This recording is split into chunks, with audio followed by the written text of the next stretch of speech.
Hello everybody, this is JSN classes and welcome to Humanities Pro Series। तो आज हम आपके लिए चैप्टर 4 लेकर आ गए हैं, that is international organisation, right. So watch this video till end, इस वीडियो को लास्ट तक देखना, राइट। ऑलराइट, तो चलिए चैप्टर की शुरुआत करते हैं चैप्टर के इंट्रोडक्शन से, राइट, जिसमें सबसे पहले समझेंगे मीनिंग ऑफ दिस चैप्टर। इस चैप्टर का मतलब क्या है, right. The chapter name is international organisation, right. सरल शब्दों में इंटरनेशनल ऑर्गेनाइजेशन को हम कहते हैं अंतरराष्ट्रीय संगठन, राइट। तो आइए देखते हैं इस चैप्टर में इंटरनेशनल ऑर्गेनाइजेशन का मतलब क्या है, किस तरीके से ये वर्क करता है, कैसे इंटरवेन करता है, क्या इसकी वर्किंग रहती है, राइट। सो ओवरऑल कंटेक्स्ट हम इस चैप्टर में समझने वाले हैं, जिसमें सबसे पहले तो हम ये समझेंगे कि क्या मतलब है इंटरनेशनल ऑर्गेनाइजेशन का, ये कैसे स्टेब्लिश्ड होता है, राइट। सो आइए, international organisations are entities established by multiple countries through formal agreements designed to work together on common issues that transcend national borders. कितनी अच्छी लाइन है, right. This is point to be noted. International organisation एक ऐसी entities होती है, एक ऐसा organisation होता है जो मल्टीपल कंट्रीज के थ्रू स्टैब्लिश किया जाता है, कुछ फॉर्मल एग्रीमेंट्स के थ्रू, राइट। मतलब मल्टीपल कंट्रीज के थ्रू ऑर्गेनाइजेशन स्टैब्लिश होता है, राइट। और उसमें कुछ फॉर्मल एग्रीमेंट्स को साइन करने की बात होती है कि हाँ ठीक है, अब हम इंटरनेशनल ऑर्गेनाइजेशन स्टैब्लिश करना चाहते हैं, तो उसमें कुछ फॉर्मल एग्रीमेंट्स आते हैं, राइट। अब ये देखेंगे कि इसका वर्क किस तरफ रहता है, राइट। मान लीजिए किसी भी नेशनल बॉर्डर के टुगेदर कोई कॉमन इश्यूज है, राइट। किसी भी कंट्री में कोई कॉमन कंफ्लिक्ट चल रहा है या फिर कॉमन इश्यूज हैं, कोई प्रॉब्लम्स आ रही है, तो इंटरनेशनल ऑर्गेनाइजेशन उस कंट्री में प्रॉब्लम को रिजॉल्व करने का काम करता है, राइट। तो ये आपने समझना है कि ये इंटरनेशनल लेवल का ऑर्गेनाइजेशन है। इसका वर्क रहता है कि किसी भी कंट्री में बाय चांस अगर कोई कंफ्लिक्ट क्रिएट होता है या फिर किसी कंट्री में इकोनॉमिकली पॉलिटिकली वीकनेसेस हैं या बहुत ज्यादा आउट ऑफ कंट्रोल सिचुएशन है, तो these organisation to work together on common issues. Is that clear? तो आपने इस तरीके से याद रखना है इंटरनेशनल ऑर्गेनाइजेशन को, सिंपल।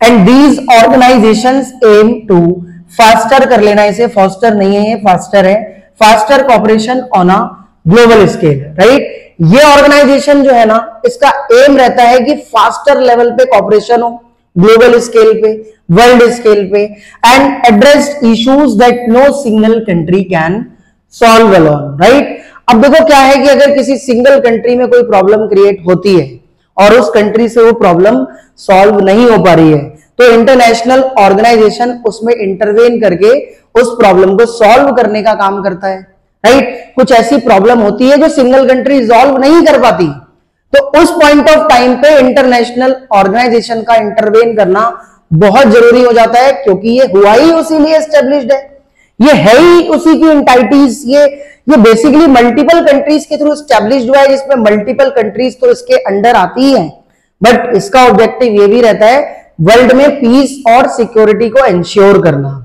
राइट। तो देखो इंटरनेशनल ऑर्गेनाइजेशन का आई होप आपको मतलब तो क्लियर हो कि इसका मतलब क्या है, राइट। तो आप देख सकते हो यहां पर इंटरनेशनल ऑर्गेनाइजेशन का ये लोगो है, this is the United Nations लोगो।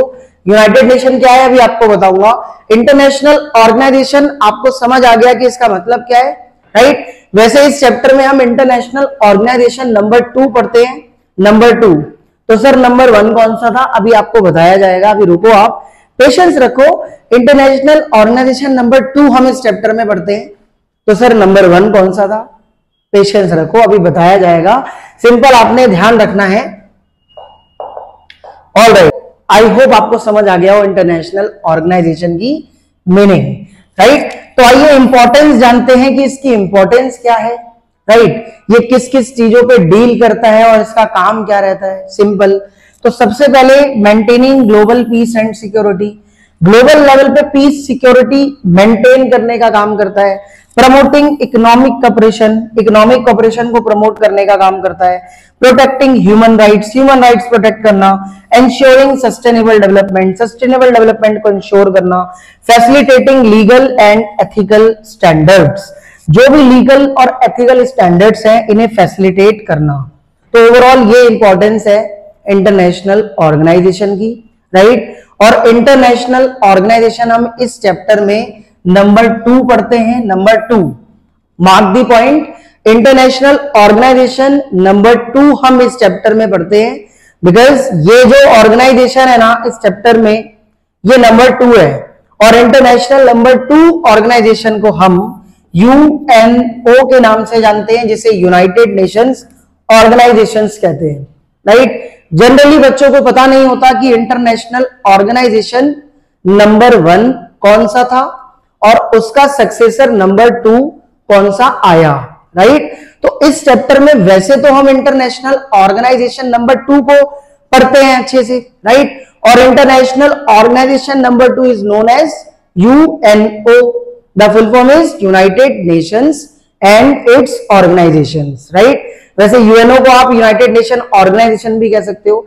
आप देख सकते हो साइड में मैंने एक लोगो बनाया है जो कि यूएनओ का लोगो है, राइट। या आप देख सकते हो कि पूरे वर्ल्ड में किस तरीके से ये लोगो किस चीज को दर्शा रहा है, पीस को और सिक्योरिटी को इंश्योर करना, राइट। सारी कंट्रीज आपस में मिले और किसी कंट्री में अगर कोई कंफ्लिक्ट होता है तो वहां पर इंटरवेन करके पीस को मेंटेन करने का काम ये ऑर्गेनाइजेशन करता है। वैसे दिखती बात है, अभी हमने पढ़ाई है कि इंटरनेशनल ऑर्गेनाइजेशन, जो ऑर्गेनाइजेशन मतलब स्टेब्लिश होता है ना मल्टीपल कंट्रीज के थ्रू, उसका एम रहता है फास्टर लेवल पे, ग्लोबल स्केल पे कोई भी प्रॉब्लम हो रही है वहां पर इंटरवेन करके उसे रिजॉल्व करना, राइट। बाकी इंपॉर्टेंस तो आपको पता ही चल गई कि मेंटेनेंस या फिर maintaining global piece and security, global level पे पीस सिक्योरिटी को मेंटेन करने का काम करता है, इकोनॉमिक कॉपरेशन को प्रमोट करने का काम करता है, ह्यूमन राइट्स को प्रोटेक्शन मिलती है, प्रोटेक्टिंग सुरक्षा,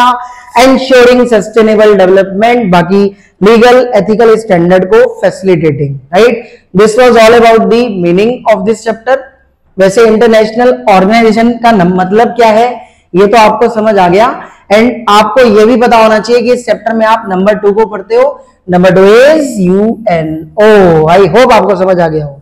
तो चलिए अब सबसे पहले यूएन को समझेंगे। UN is an international organisation number 2, right. UN का इवोल्यूशन समझना बहुत जरूरी है कि कैसे यूएनओ आगे बढ़ता चला गया, राइट। कब स्टेब्लिश्ड हुआ था, कितने मेंबर्स ऑफ स्टेट्स के साथ स्टेब्लिश्ड हुआ था, over the period of times या फिर ओवर द इयर्स कितने मेंबर्स ऑफ स्टेट्स यूएनओ के साथ ज्वाइंड हैं, तमाम तरीके के मल्टीपल क्वेश्चंस आने के चांसेस रहते हैं। सो अबाउट द यूएन हम सबसे पहले समझेंगे। The UN was founded as a successor to the League of Nations, right. League of Nation का सक्सेसर था UNO, simple, right. It was established in 1945 immediately after the second world War, right. अब यहां पर आपने एक basic part clear करना है कि देखो लीग ऑफ नेशन का यूएन तो सक्सेसर था और यूएन कब स्टैब्लिश्ड हुआ था 1945 में। डेट भी लिख लेना 24 अक्टूबर 1945। अब क्या है कि लीग ऑफ नेशन क्या है सर ये बता दो, ठीक है। लीग ऑफ नेशन का सक्सेसर क्या है अभी आपने देखा यूएन, ठीक है। पेशेंस रखो, बस 1 मिनट में आपको कॉन्सेप्ट क्लियर हो जाएगा। पूरे 1 मिनट आप ध्यान देना, राइट।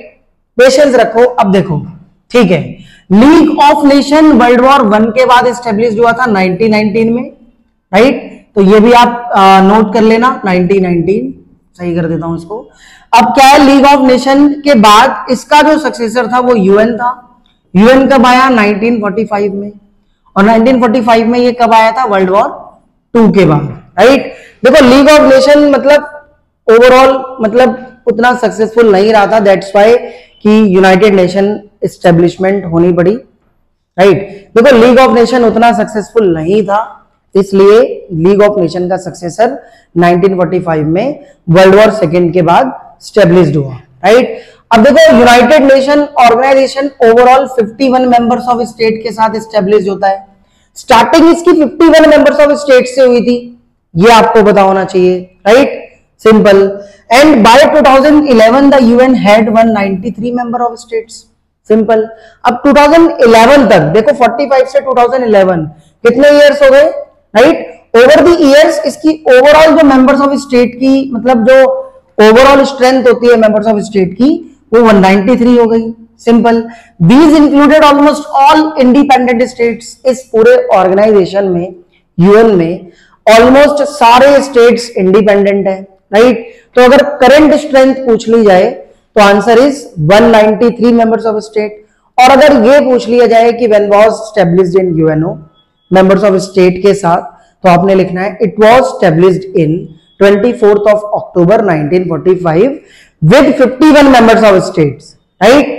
अब आप एक चीज यहां पर और समझना, मेंबर्स ऑफ स्टेट में तो इसकी मतलब संख्या जो है वो स्ट्रेंथन हो जाती है, राइट। अब यूनाइटेड नेशन के अंदर सबसे इंपॉर्टेंट जो ऑर्गन था सिक्योरिटी काउंसिल था, राइट। वैसे ओवरऑल 6 प्रिंसिपल्स ऑर्गन है, अभी हम समझेंगे, लेकिन इन 6 में से मोस्ट इंपॉर्टेंट जो ऑर्गन है ना वो सिक्योरिटी काउंसिल है, राइट। सबसे ज्यादा डिबेटेबल इशू उसके मेंबरशिप को लेके ही है कि सिक्योरिटी काउंसिल की मेंबरशिप तो स्ट्रेंथन नहीं होती, राइट। इस पर डिबेटेबल इशू चलता है। और ओवरऑल मेंबर ऑफ स्टेट 193 हो जाती है 51 से, राइट। तो इस पर बहुत सारी चर्चाएं हैं, इसी के बेस्ड पूरा चैप्टर है। समझेंगे पूरे पार्ट में, आपने समझना है वन शॉट एक्सप्लेनेशन वाले, इसी पार्ट में आपको समझना है पूरे ओवरऑल टॉपिक्स कि आखिरकार जो डिबेटेबल इशू है ना, जो चर्चाएं हैं सिक्योरिटी काउंसिल को लेके, वो क्या है। और उससे पहले यहां पर एक जस्ट इमेजिन भी देख लो, जस्ट इमेजिन मेरे पॉइंट ऑफ व्यू से, राइट, कि किस तरीके से 51 मेंबर ऑफ स्टेट के साथ स्टैब्लिश होता है और करंट में इसके 193 मेंबर ऑफ स्टेट्स हो जाते हैं, ऑलमोस्ट सारे इंडिपेंडेंट है, राइट। अब देखो यहां पर सिक्योरिटी काउंसिल को अलग से इसलिए बताया गया है क्योंकि सबसे ज्यादा मुद्दा ना इसी का ही है और मोस्ट इंपॉर्टेंट ऑर्गन भी सिक्योरिटी काउंसिल है, राइट, सिंपल।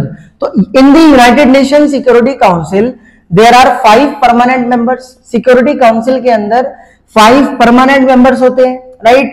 दीज आर, जैसे ये United states of America, Russia, UK, France, China, right. ये 5 जो है सिक्योरिटी काउंसिल के परमानेंट मेंबर्स हैं, राइट। और सर नॉन परमानेंट भी है क्या? बिल्कुल है। तो उसके लिए आप यहां आ जाओ, मान लो ये सिक्योरिटी काउंसिल है, राइट। सिक्योरिटी काउंसिल के 5 परमानेंट मेंबर हैं, 10 नॉन परमानेंट मेंबर है, राइट। ओवरऑल कितने मेंबर हैं?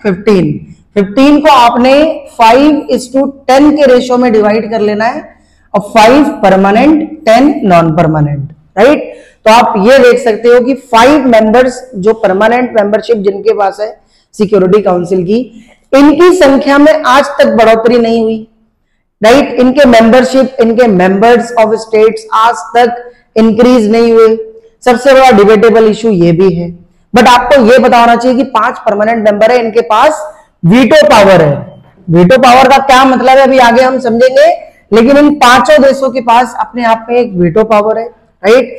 These states were selected as permanent member as they were the most powerful immediately after the Second World War because they constituted the victors in the war। क्या होता है कि ये जो 5 state है ना, ये जो 5 कंट्री है ना जिनके पास परमानेंट पावर है, राइट, ये 5 कंट्रीज ऐसी कंट्री हैं जो विक्ट्रीज में आती हैं, जिनकी बदौलत वर्ल्ड वॉर 2 में जीती थी कंट्रीज। जैसे वर्ल्ड वॉर 2 2 पावर्स में डिवाइडेड था, एक्सिस पावर और allied powers, right. Axis power तो डिफीटेड पावर्स थी, अलाइड पावर विनिंग पावर्स थी। तो एक्सिस पावर में कौन कौन सी कंट्रीज आती थी? Germany, Italy, Japan. Allied powers में कौन कौन सी कंट्रीज आती थी? USA, USSR, Britain, France. तो आप चारों कंट्री देख सकते हो परमानेंट पावर्स में थी और अलाइड जीती थी। इन चारों कंट्री का मतलब आप ये देखना मोस्टली रोल प्ले था वर्ल्ड वॉर 2 को जिताने में, सिंपल। That's why भी इन कंट्रीज के पास ज्यादा पावर रहती है और इन कंट्रीज पे मोस्ट मतलब जो परमानेंसी है वो दी जाती है इन कंट्रीज को, राइट। एंड प्रेजेंट सेक्रेटरी कौन है पूरे जनरल असेंबली का, मतलब पूरे यूनाइटेड नेशन ऑर्गेनाइजेशन का जो जनरल सेक्रेटरी है जनरल असेंबली का? Antonio Guterres. 1 मार्कर क्वेश्चन आने के चांसेस रहते हैं। He is the 9th secretary general of the UN. ये 9वें सेक्रेटरी हैं, राइट, यूएन के, simple. He took over as the secretary general on 1 January 2017। कब आए थे ये सेक्रेटरी जनरल? इनकी पोस्ट इनको कब मिली थी? 1 जनवरी को 2017 में, राइट। ये रे भाई, आप इनकी इमेज भी देख सकते हो, secretary general Antonio Guterres, right.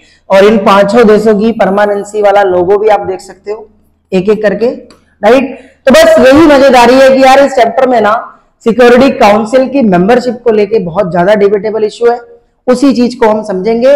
और यूनाइटेड नेशन ऑर्गेनाइजेशन को लेके भी इशू है कि यूनाइटेड नेशन ऑर्गेनाइजेशन में रिफॉर्म्स होने चाहिए, स्ट्रक्चर चेंज होना चाहिए, प्रोसेस चेंज होना चाहिए, ज्यूरिसडिक्शन बढ़ना चाहिए, तमाम तरीके के इश्यूज इस चैप्टर में हम डिस्कस करने वाले हैं।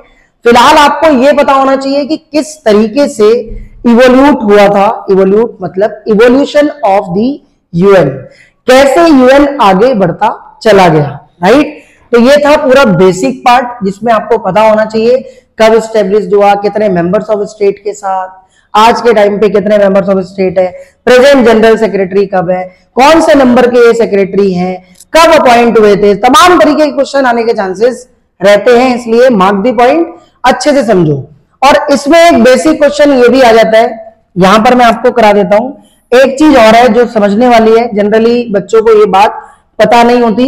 देखो यूएनओ कब स्टेब्लिश हुआ? 1945 में, राइट। 1945 में कितने मेंबर थे यूएनओ के? 51। All right. अब इसके टोटल कितने प्रिंसिपल ऑर्गन्स हैं? मैंने अभी आपको बताया 6 प्रिंसिपल ऑर्गन्स हैं। उनमें से मोस्ट इंपॉर्टेंट कौन सा ऑर्गन है? UNSC, United Nation Security council. अभी मैंने आपको बताया यूएनएससी के अंदर टोटल कितने मेंबर आज के टाइम पर हैं? 15। लेकिन आपने यहां पर एक चीज नोट करनी है, 1964 तक, आई गेस 1964, वैसे ईयर बिल्कुल सही है, 1964 तक यूनाइटेड नेशन सिक्योरिटी काउंसिल की ओवरऑल मेंबरशिप कितनी होती थी? 11। अभी आप एक चीज यहां पर समझना ध्यान से, जनरली स्टूडेंट्स को यह चीज नहीं पता होती, थोड़ा सा स्पेस कम है लेकिन पॉज कर करके भी सुन लेना, समझ लेना, मोस्ट इंपॉर्टेंट कॉन्सेप्ट है।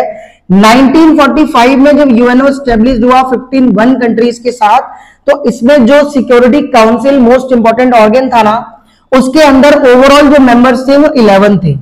ओवरऑल मेंबर्स 11 थे टिल 1964, टिल 1964। वॉइस सुनो अच्छे से और ये नोट कर लेना। अब इस 11 में 5 तो परमानेंट थे ही, परमानेंट तो कभी भी मतलब इंक्रीज नहीं हुआ, राइट। लेकिन नॉन परमानेंट 64 के बाद इंक्रीज होता है, तो लेफ्ट कितने बचे अभी 64 तक? 6। 5:6 रेशियो में टिल 64 तक यूनाइटेड नेशन सिक्योरिटी काउंसिल की मेंबरशिप थी, 5:6। 5 वही परमानेंट, 6 नॉन परमानेंट। क्या होता है कि 64 के बाद यही 6 नॉन परमानेंट कन्वर्ट हो जाते हैं, 4 और आ जाते हैं, कितने हो गए अब? 10। तो थोड़ा सा यहां पर कंजेस्टेड हो गया, लेकिन बात समझो अच्छे से कि जब यूएनओ स्टेब्लिश हुआ 45 में 51 मेंबर्स ऑफ स्टेट के साथ, तो उसमें टिल 64 तक सिक्योरिटी काउंसिल की ओवरऑल मेंबरशिप 11 थी। 11 को 6 और 5 के रेशियो में डिवाइड कर लो, 6 नॉन परमानेंट, 5 परमानेंट। मतलब आप ये देखो कि परमानेंट कभी भी चेंज नहीं हुए, नॉन परमानेंट 64 के बाद +4 कर दो 10 हो जाते हैं, और आज तक सेम है, आज तक कुछ भी चेंज नहीं हुआ है। Overall 10 are non permanent, 5 are permanent, या फिर इज परमानेंट, सिंपल, राइट। इस तरीके से आपने पूरा स्ट्रक्चर पता होना चाहिए कि क्या है यूएनओ, कब आया था और क्या बेसिक है, राइट। एक मिनट, एक चीज यहां पर और है, the objectives of UN, right. अब देखो ऑब्जेक्टिव्स ऑफ यूएन समझना भी बहुत जरूरी है। क्या है इसका objectives? To promote peace and security, peace security को प्रमोट करना, ह्यूमन राइट्स रखना, सोशल इकोनॉमिक डेवलपमेंट करना ग्लोबली, वर्ल्ड वाइड लेवल पे। It's main objective to this, और एक लाइन और ऐड कर देना, to prevent international conflict. International level पर कंफ्लिक्ट को रोकता है ये organisation, international organisation which means United Nations organisation. I hope आपको मजा भी आ रहा है और समझ भी आ रहा है, राइट। तो देखो यार थोड़ा कंजेस्टेड हो गया, बट कोई बात नहीं, पॉज कर करके समझ लेना, राइट, कोई बात नहीं।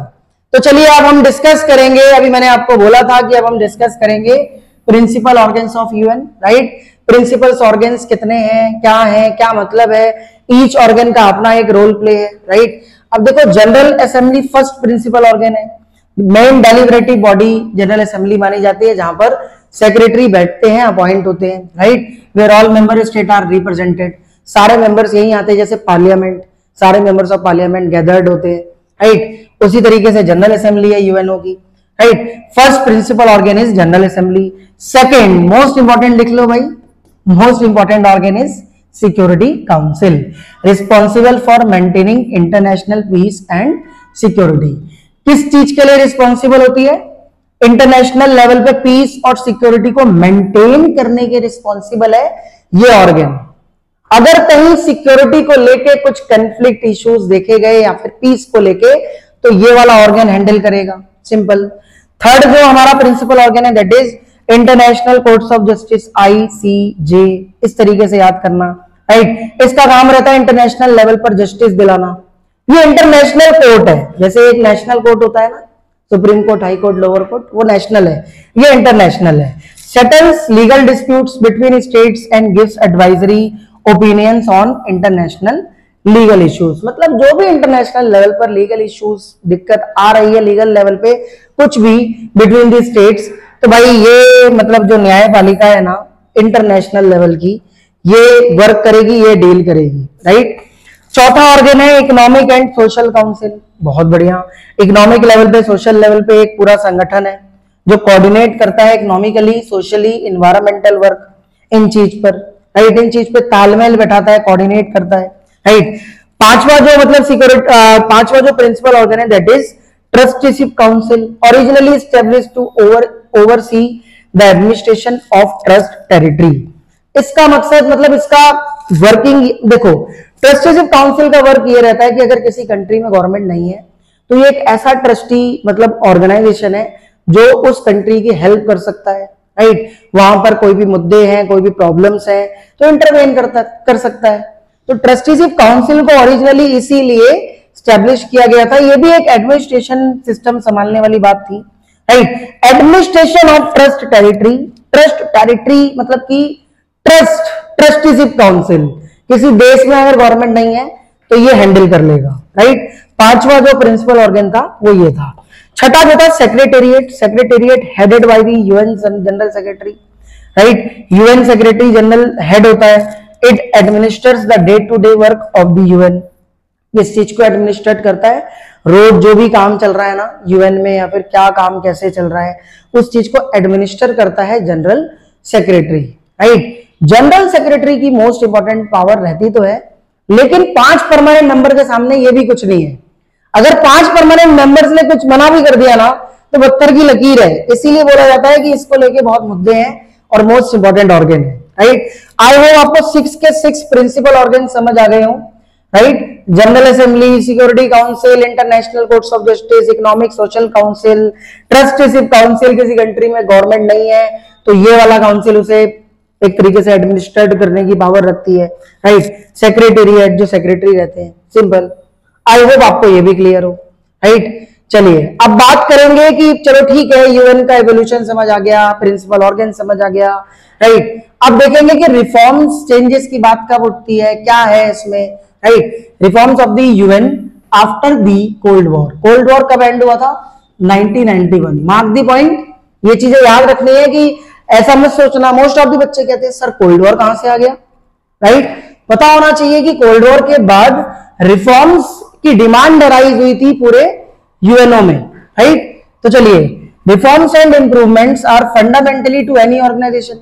बिल्कुल ठीक बात है, कोई भी ऑर्गेनाइजेशन है उसको रिफॉर्म्स की तो जरूरत होती है उसे इंप्रूव करने के लिए। कोई भी डिपार्टमेंट है एक समय के बाद चेंजेस तो मांगता ही है कि बिल्कुल बदलाव होना चाहिए फॉर एनी ऑर्गेनाइजेशन, सिंपल। या to any organisation to serve the needs of a changing environment. अगर आपको इन्वायरमेंट चेंज करना है, सिंपल, तो रिफॉर्म्स वर नेसेसरी, बहुत जरूरी है टू एनी ऑर्गेनाइजेशन।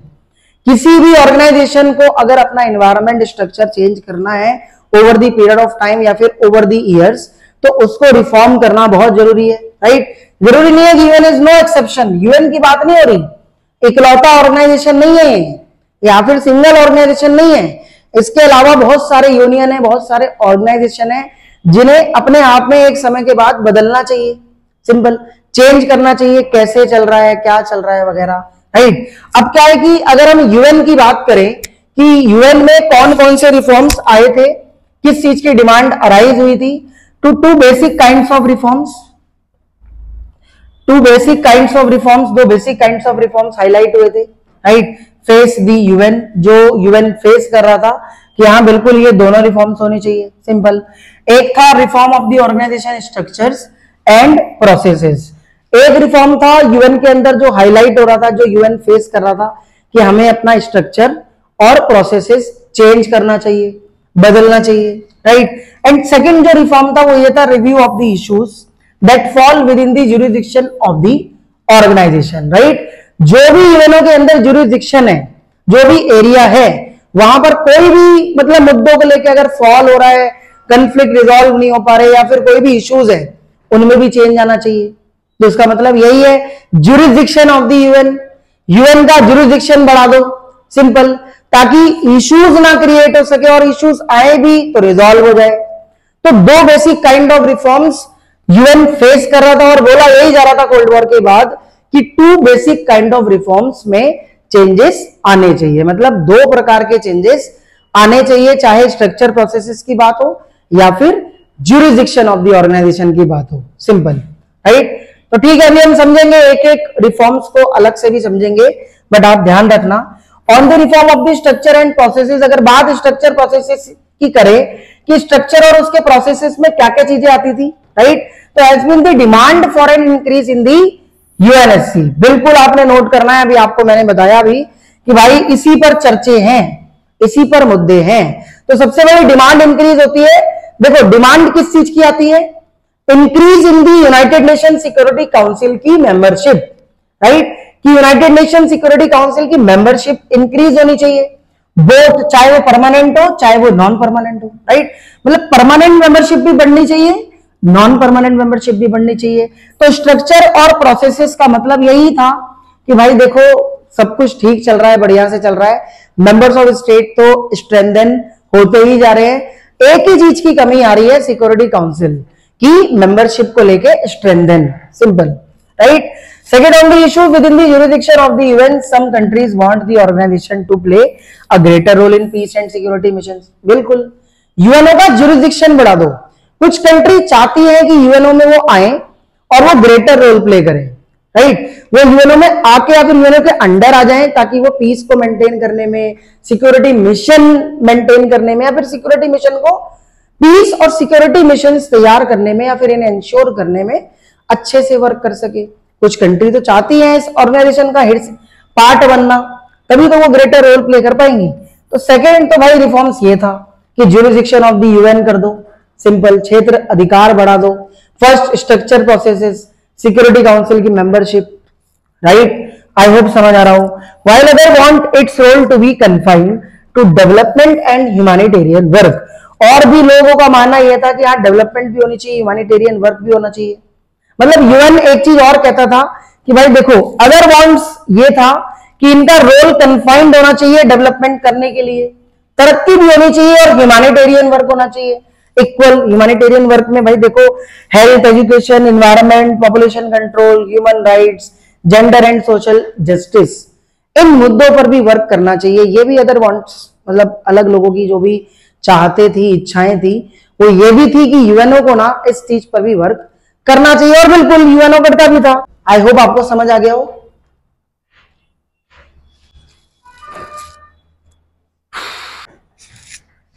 तो अब हम समझेंगे reforms of structures, processes and jurisdiction of the UN, right. देखो जो आफ्टर कोल्ड वॉर एरा के बाद two basic kinds of reforms आए थे, ये दोनों काइंड्स ऑफ रिफॉर्म्स थे, जिसमें फर्स्ट स्ट्रक्चर और प्रोसेस को चेंज करने की बात हुई थी। सेकंड जो यूएनओ का जो ज्यूरिसडिक्शन है, इसको कैसे हम चेंज कर सकते हैं, इस चीज पर भी डिस्कशन हुआ था after the cold war era, right. तो वन बाय वन हम समझेंगे टॉपिक वाइज। फर्स्ट रिफॉर्म्स को डिफाइन करेंगे स्पेसिफिक, इसी के बाद सेकंड रिफॉर्म्स को भी स्पेसिफिक डिफाइन करेंगे, राइट। तो चलिए सबसे पहले समझेंगे स्ट्रक्चर्स और प्रोसेसेस के रिफॉर्म्स को, right. So in 1992 the UN general assembly adopted a resolution, right. 1992 में यूएन जनरल असेंबली ने रेजोल्यूशन अडॉप्ट किया, simple. The resolution reflected three main complaints, right. अब जो रेजोल्यूशन यूएन जनरल असेंबली ने adopt किया था, उस जनरल असेंबली के अंदर 3 कंप्लेंट्स हाईलाइट हुई थी। अब वो तीनों कंप्लेंट कौन कौन सी थी, तो यहां पर आप लिख लेना 1 2 3, राइट। तो ओवरऑल 3 कंप्लेंट्स उस रेजोल्यूशन में हाईलाइट की गई थी, जिसमें पहली कंप्लेंट थी the Security Council no longer represents contemporary political realities. पूरे वर्ल्ड की पॉलिटिकल रियलिटीज में सिक्योरिटी काउंसिल लॉन्गर रिप्रेजेंट नहीं कर रही। सिंपल, मतलब किसी की रिप्रेजेंटेशन को लंबे समय तक रिप्रेजेंट नहीं कर पा रहा ये वाला ऑर्गन, सिक्योरिटी काउंसिल वाला। एक ये कंप्लेंट थी, राइट। सेकेंड कंप्लेंट ये थी कि it's decisions reflect only western values. जो भी डिसीजन रिफ्लेक्ट होते थे उसमें वेस्टर्न वैल्यूज ही देखी जाती थी या वेस्टर्न इंटरेस्ट देखा जाता था। मतलब कह सकते हैं कि वेस्टर्न कंट्री का डोमिनेशन था यूएनओ के पूरे अंदर, right, and are dominated by a few powers, और कुछ पावर्स के थ्रू डोमिनेशन देखा जाता था। तो एक कंप्लेंट ये था, राइट। कुल मिला के बात यह है कि इन चीजों को बदलो, इन चीजों में चेंज लाओ, राइट। तीसरी कंप्लेंट ये थी it lacks equitable representation, right. बराबर रिप्रेजेंटेशन बिल्कुल भी नहीं थी, इक्वल रिप्रेजेंटेशन में लैकिंग्स थी। तो आप देख सकते हो रेजोल्यूशन में 3 मेजर कंप्लेंट को हाईलाइट किया गया था कि पहले तो पूरे मतलब यूनाइटेड नेशन ऑर्गेनाइजेशन को इन चीज पर वर्क करना चाहिए, इन्हें सुधारना चाहिए, इन्हें चेंज करना चाहिए, राइट।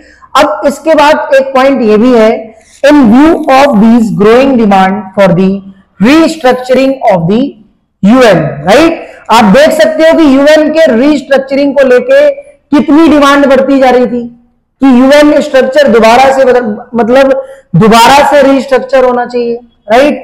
अब इन्हीं सबको देखते हुए 1 जनवरी 1997 को जो यूनाइटेड नेशन के सेक्रेटरी जनरल थे, सेक्रेटरी जनरल कौन थे, कोफी अन्नान, ये इनिशिएट करते हैं an inquiry into how the UN should be reformed, right. इनका मानना था, आप देख सकते हो Kofi Annan ji United Nation general secretary थे 1997 में, राइट। अब ये इनिशिएट करते हैं कि यूएन कैसे सुधारा जाए, यूएन कैसे चेंज किया जाए, राइट।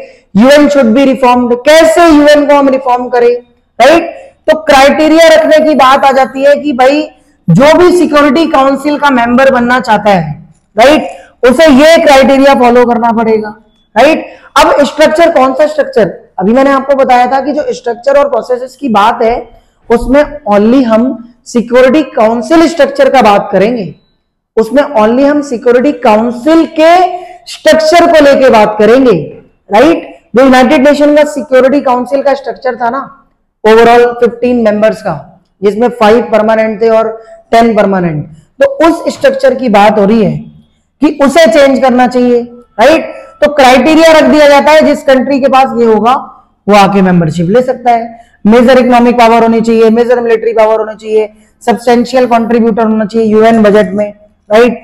बिग नेशन होना चाहिए in terms of its population में, nation that respect democracy and human rights, सब कुछ ये होना चाहिए, मतलब डेमोक्रेसी भी होनी चाहिए, ह्यूमन राइट्स इनकी रिस्पेक्ट भी होनी चाहिए, राइट।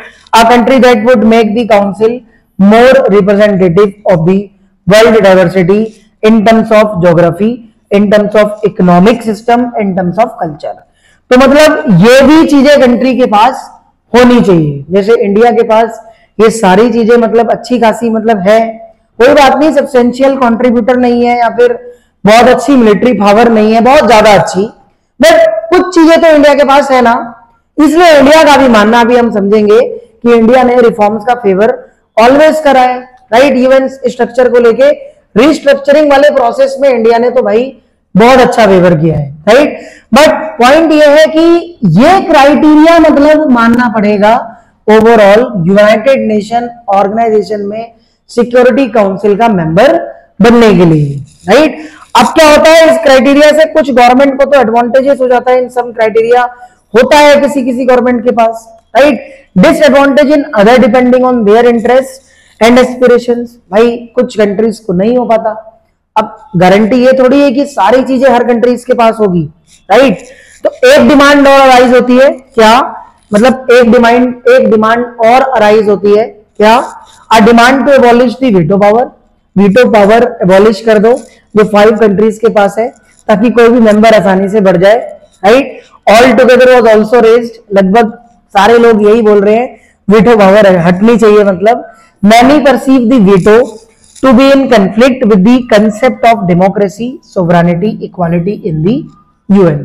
क्या होता है कि मतलब यूनाइटेड नेशन की इक्वालिटी को देखते हुए, उसकी सोवरेनिटी को देखते हुए और भी बहुत सारी चीजों को देखते हुए कई लोगों का मानना यह था और वो डिमांड राइज कर रहे थे कि वीटो को एबॉलिश करना चाहिए, राइट। अगर वीटो एबॉलिश हो जाएगी तो मतलब और आसान हो जाएगा मेंबरशिप लेना, राइट, सिक्योरिटी काउंसिल का, सिंपल। अब क्या होता है कि कई लोगों ने परसीव किया था the veto to be in conflict with the concept of democracy, sovereign, equality in the UN. मतलब यूएन की जो सॉवरेन इक्वालिटी है और जो भी कॉन्सेप्ट ऑफ डेमोक्रेसी है, राइट, इसके साथ वीटो को लेकर कंफ्लिक्ट भी देखा जा रहा है, सिंपल। ये भी एक पॉइंट आपने समझना है, राइट।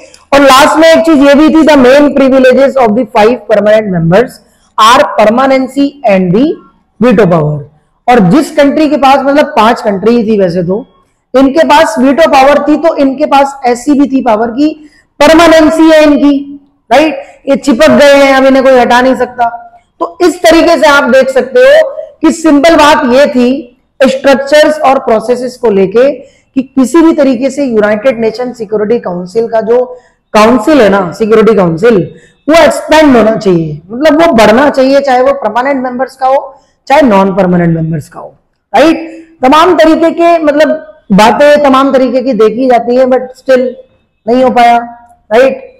और एक बात ये भी है कि बिना वीटो पावर के ना कोई भी चीजें मतलब सही से की भी नहीं जा सकती, ये भी है।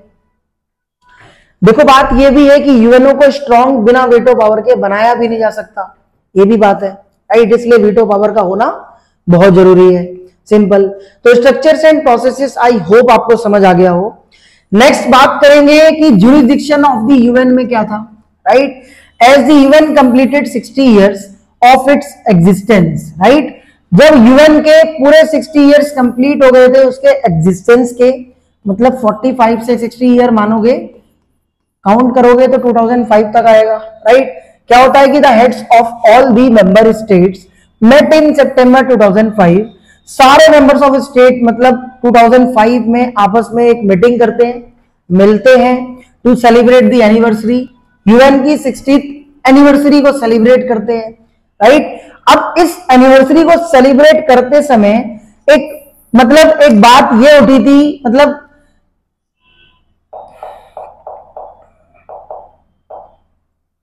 To celebrate the anniversary and review the situation, right. मतलब जितने भी मेंबर्स ऑफ ऑल स्टेट थे यूनाइटेड नेशन के, वो सितंबर 2005 में आपस में मिलते हैं, मीटिंग हेल्ड करते हैं, जिसमें वो सेलिब्रेट करते हैं यूएन की 16th एनिवर्सरी, और उसके साथ सिचुएशन को रिव्यू करने की भी बात करते हैं कि कैसे हम सिचुएशन को रिव्यू करें, राइट।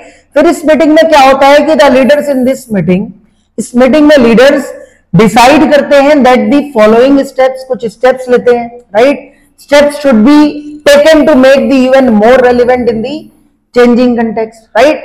ऐसे स्टेप्स लेते हैं जो कि वर्ल्ड के अंदर जो भी चेंजिंग कंटेक्स्ट है ना, स्ट्रक्चर का या फिर अपने जुरिसडिक्शन का, वो मोर रेलिवेंट रहेगा, राइट। मतलब ऐसा डिसीजन लेते हैं लीडर्स ताकि यूएन मोर रेलिवेंट दिखे चेंजिंग कंटेक्स्ट के पर्सपेक्टिव से, राइट। जो भी कंटेक्स्ट बदल रहे हैं उसमें रेलिवेंट लगना चाहिए वो कंटेक्स्ट। अब उसमें स्टेप्स कौन से थे, मैं जानता हूं आप इसी का ही वेट कर रहे हो, बट कई बार क्वेश्चन आने के चांसेस हैं कि बताओ कौन कौन से स्टेप्स इंक्लूड थे। पेशेंस रखो, सारी चीजें बताई जाएंगी, right. Steps include establishment of Human Rights Council, तो एक तो स्टेप ये लिया गया था ह्यूमन राइट्स काउंसिल को एस्टेब्लिश करने का, creation of a democracy fund, democracy fund को क्रिएट करने का, an agreement to wind up the Trusteeship Council, Trusteeship Council को वाइंड अप करने का भी स्टेप्स लिया था, राइट। ट्रस्टीशिप काउंसिल वो काउंसिल होती है जो किसी कंट्री में अगर मान लो कोई दिक्कतें हैं, गवर्नमेंट नहीं है, तो वो काउंसिल मतलब सपोर्ट करती थी। अब क्या है कि इस वाली मीटिंग में ना ट्रस्टीशिप काउंसिल को वाइंड अप करने का स्टेप भी लिया गया कि अब यूएन का जुरिसडिक्शन इतना बढ़ा दो, क्षेत्र अधिकार इतना बढ़ा दो ताकि इसके अंडर में ना लगभग क्या सारी चीजें आ जाएं और इंप्रूवमेंट होती चली जाए। तभी तो मोर रेलिवेंट दिखने को मिलेगा। राइट तो ये 2 रिफॉर्म्स थे। Is that clear? अब हम बात करेंगे India and UN reforms. Right India का यूएन रिफॉर्म्स को लेके क्या मतलब सपोर्ट था और कैसे था। Right so India has supported the restructuring of the UN, हमेशा सपोर्ट किया है यूनाइटेड नेशन के रीस्ट्रक्चरिंग को लेके। Right it believes that I strengthen, believe भी किया है कि हाँ बिल्कुल स्ट्रेंथन होना चाहिए। And revitalise UN is desirable in a changing world, जिस तरीके से वर्ल्ड बदलता जा रहा है राइट उसी तरीके से यूनाइटेड नेशन को भी तो चेंज करना चाहिए। मतलब ऑर्गेनाइजेशन है बहुत बड़ा इंटरनेशनल, 193 मेंबर्स का है। राइट तो बिल्कुल यार चेंज तो होना चाहिए। अब सबसे इंपॉर्टेंट चेंज की बात पता है क्या थी? चेंजेस किस चीज के चेंजेस भाई? मोस्ट इंपॉर्टेंट डिमांड जो थी इंडिया की regarding the structuring of the Security council. इसको स्ट्रक्चरिंग कर लेना, स्पेलिंग थोड़ा सा यहां पर मिस्टेक हो गई है। राइट सिक्योरिटी काउंसिल के स्ट्रक्चर को लेके मोस्ट इंपॉर्टेंट डिमांड थी। Right it supports N increase in the members of both members, चाहे वो परमानेंट हो चाहे नॉन परमानेंट हो। राइट इंडिया ने सपोर्ट भी किया था कि परमानेंट मेंबर भी इंक्रीज होने चाहिए और नॉन परमानेंट मेंबर्स भी इंक्रीज होने चाहिए। राइट तो आपने ये चीजें समझनी है। It also argues that an expanded council, इस चीज पर भी आर्ग्यूमेंट करा था कि सिक्योरिटी काउंसिल एक्सपेंड होनी चाहिए। मतलब ये भी आर्ग्यूमेंट किया था कि जो काउंसिल है ना सिक्योरिटी काउंसिल, ये भी एक्सपेंडेड होना चाहिए। राइट विद मोर रिप्रेजेंटेशन, ऐसा एक्सपेंड हो जिसमें रिप्रेजेंटेशन ज्यादा से ज्यादा देखी जा सके। अगर ज्यादा देखी जाएगी तो will enjoy greater support in the world community. Right world community के अंदर ग्रेटर सपोर्ट को एंजॉय कर पाएंगे। मोर रिप्रेजेंटेशन देखी जाएगी, लैक ऑफ इक्विटेबल रिप्रेजेंटेशन, ये भी रेजोल्यूशन में कंप्लेंट हाईलाइट की गई थी। तो बोला यही गया था कि भाई देखो इस चीज को चेंज करो। Right India itself also wishes to be a permanent member, क्यों ना हो भाई, इंडिया की ये भी विशेष थी कि उसे भी परमानेंट मेंबरशिप मिले इन अ रीस्ट्रक्चर यूएन। जो भी यूनाइटेड नेशन के अंदर रीस्ट्रक्चर हो रहा है या फिर होए तो मतलब या फिर हो रहा है या फिर होगा या जो भी है, उसमें इंडिया के ये भी विशेष थे कि परमानेंट मेंबरशिप उसको भी मिलनी चाहिए। India is also world largest democracy, ये भी बोल रहा था कि यार हमारी वर्ल्ड की सबसे लार्जेस्ट डेमोक्रेसी है। मोस्ट सक्सेसफुल कॉन्स्टिट्यूशन है हमारा, simple. And the country economic emergence on the world stage is another factor. अब वर्ल्ड स्टेज पे हमारी economy day by day emerge होती जा रही है वर्ल्ड स्टेज पे, ये भी एक अनदर फैक्टर है। Right that perhaps justifies India's claim to be permanent seat in the Security Council. इसलिए इंडिया क्लेम करता था कि हमारी वर्ल्ड की लार्जेस्ट डेमोक्रेसी है। सेकेंड थिंग, हमारी इकोनॉमी इमर्ज होती चली जा रही है वर्ल्ड के स्टेज पर, कंसिडरेबल इकोनॉमी होती जा रही है, कंसिडर करने वाली। ऐसा नहीं है कि हम बस चल रहे हैं, कुछ है। राइट इसलिए इंडिया क्लेम करता था परमानेंट सीट मिलने, मतलब परमानेंट सीट उसे मिले सिक्योरिटी काउंसिल, मतलब इसलिए इंडिया क्लेम करता था कि उसको भी सिक्योरिटी काउंसिल की परमानेंट सीट मिले। राइट इंडिया मतलब हमारा प्यारा देश, simple. Despite India wishes to be a permanent veto, भाई सारे डिफरेंसेस को देखते हुए कि इंडिया के विशेष तो थे परमानेंट वीटो मतलब परमानेंट पावर, परमानेंट मेंबर्स बनने के, बट स्टिल इन सारे डिफरेंसेस के अलावा भी सम कंट्रीज ऐसी थी जो इंडिया की मेंबरशिप को लेके, जो सिक्योरिटी काउंसिल की मेंबरशिप की विशेष है, इसको लेके क्वेश्चंस उठा रही थी। अब वो सम कंट्रीज में चाइना भाई लिख देते हैं ना, डर थोड़ी लगा है। चाइना कंट्री थी जो क्वेश्चन उठाती थी कि अगर इंडिया को मतलब इंक्लूड कर लिया गया सिक्योरिटी काउंसिल में, India become a permanent veto member of the Security council, तो कुछ कंट्री का मानना यह था कि भाई जो इंडिया के न्यूक्लियर वेपन्स की कैपेबिलिटीज है या फिर इंडिया और पाकिस्तान का रिलेशंस है, राइट, इंडिया तो पाकिस्तान को जैसे मर्जी उड़ा देगा, जैसे मर्जी कर देगा। राइट कुछ कंट्रीज में चाइना कंट्री ऐसे क्वेश्चन राइज करती थी कि अगर इंडिया को परमानेंसी मिल भी गई तो इंडिया के पास न्यूक्लियर कैपेबिलिटीज उतनी नहीं है। पहली बात तो ये आर्गुमेंट हो रहा है, क्वेश्चन उठ रहे हैं कि इंडिया की न्यूक्लियर कैपेबिलिटीज उतनी स्ट्रांग नहीं है। सेकंड थिंग, अगर मिल भी जाती है वीटो पावर तो यार इंडो पाक रिलेशंस के बीच टेंशन राइज हो जाएंगी। राइट मतलब इंडो पाक, इंडिया और पाकिस्तान के बीच टेंशन राइज हो जाएंगी। तो चाइना को मतलब एक डर ये था तो सही, सिंपल। और हाल ही में ऐसा देखा जाता है कि इंडिया को यूएन के एंटोनियो गुटरस जो जनरल सेक्रेटरी हैं, इन्होंने बोल दिया था कि इंडिया को ना परमानेंट मेंबरशिप हम बनाएंगे यूनाइटेड नेशन ऑर्गेनाइजेशन का। चाइना ने वीटो पावर लगा दी, नेगेटिवली इलेक्ट कर दिया कि नहीं भाई, क्योंकि चाइना का हमेशा से एक डर है कि नहीं इंडिया पाकिस्तान के बीच में दिक्कत ना आ जाए, कहीं भाई अगर इंडिया को दे दी गई ना पावर तो कुछ भी कर सकता है वो। सिंपल। आई होप आपको समझ आ गया हो। ऑल राइट, तो अब हम समझेंगे, अभी हमने पूरा चैप्टर समझ लिया, राइट। अब हम समझेंगे यूनाइटेड नेशंस की कुछ एजेंसीज हैं जिनका क्या वर्क रहता है और वो किस तरीके से डील करती हैं। तो सबसे पहली एजेंसी है आईएमएफ। आईएमएफ क्या है? So IMF is an international organisation agencies that oversees those financial institutions and regulation that act at the international level. International level पर जब भी फंड देने का काम आएगा या फिर फंड देने की बात आएगी, तो इंटरनेशनल लेवल पर जब भी फंड शेयर करने की या देने की बात आएगी तो आईएमएफ एजेंसी डील करेगी, राइट। 1 मार्कर क्वेश्चन आने के चांसेस हैं।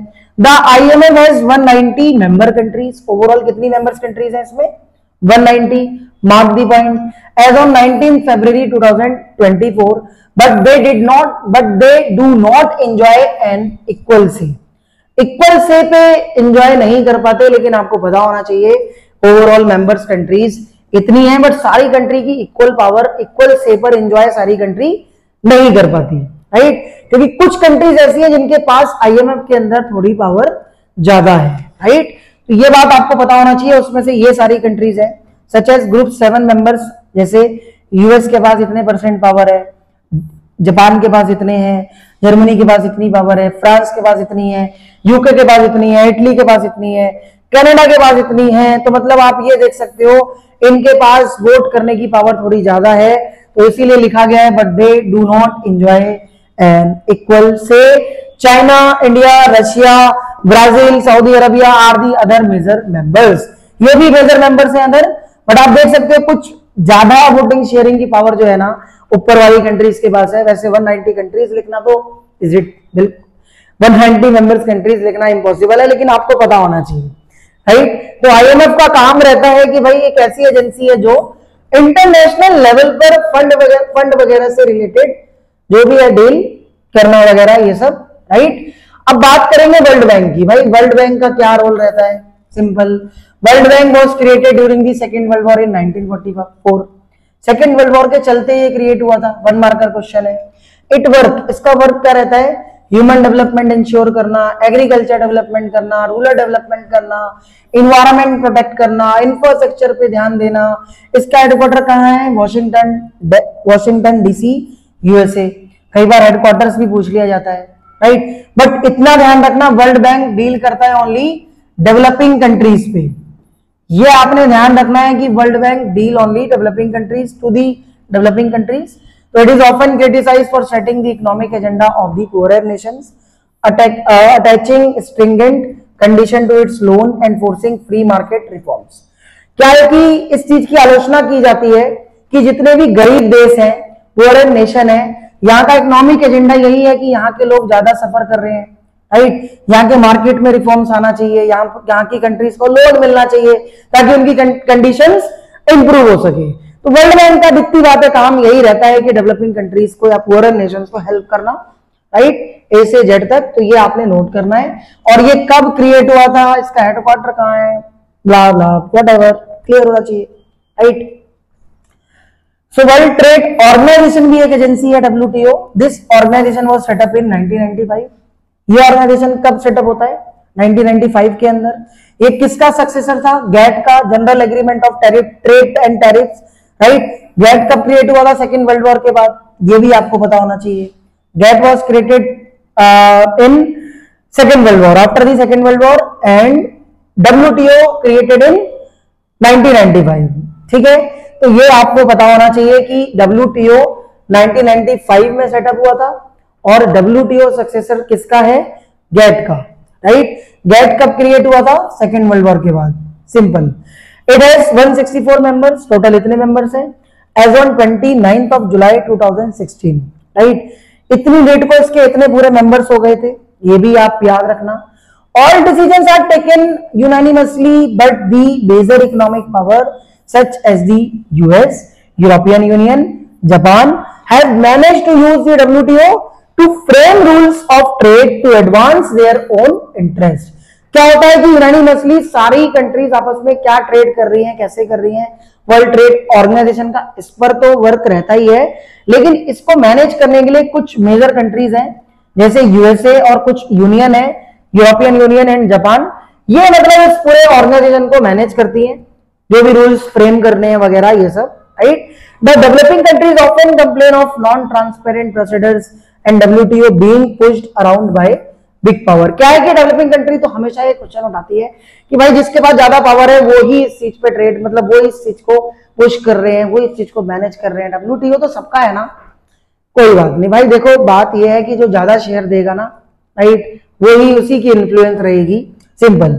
तो आप इमेजेस भी देख सकते हैं डब्ल्यूटीओ वगैरह कैसा था वगैरह ये सब, राइट। ऑलराइट, तो अब बात करते हैं international atomic energy agency IAEA, थोड़ा सा ऊपर कर लेते हैं, कोई नहीं। International atomic energy agency was established in 1957।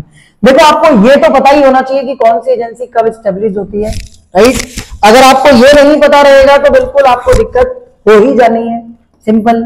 It came into being to implement US president dwight eisenhower's atoms for peace proposal, right. इसको इंप्लीमेंट किसने किया था? यूएस के प्रेसिडेंट ने, नेम आप देख सकते हो, राइट। पीस पर्पस के लिए इसका प्रपोजल मतलब रखा था इन प्रेसिडेंट ने कि बिल्कुल पीसफुल पर्पस के लिए हमें इंटरनेशनल एटॉमिक एनर्जी एजेंसी को क्रिएट करना है, ताकि इसका ना मिसयूज ना हो सके, सिर्फ मिलिट्री पर्पस पर ना यूज हो सके, और भी पर्पसेस हैं, right. It seeks to promote the peaceful use of nuclear energy, peaceful तरीके से हम इस न्यूक्लियर एनर्जी का यूज करें, and to prevent its use for military purpose, रोक सके मिलिट्री पर्पस से, right.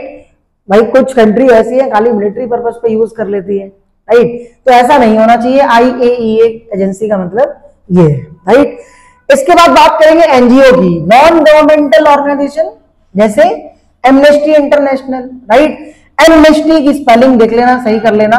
Amnesty international is an NGO, basically it is an NGO that campaign for the protection of human rights all over the world। किस चीज का काम करती है?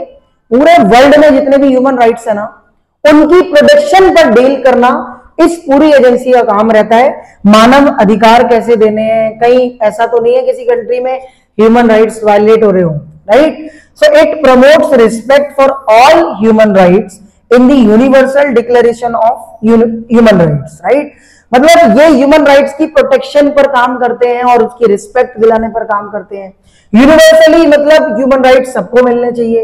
It believes that human rights are interdependent and indivisible, right.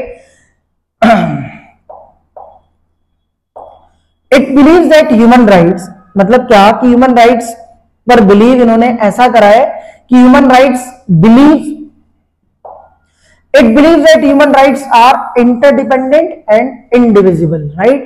क्या है कि human rights एक इंटरडिपेंडेंट है और इंडिविजिबल है, राइट। इस चीज पर बिलीव किया है इस एजेंसी ने। Governments are not always happy with these reports since a major focus of Amnesty is the misconduct of government authorities. Amnesty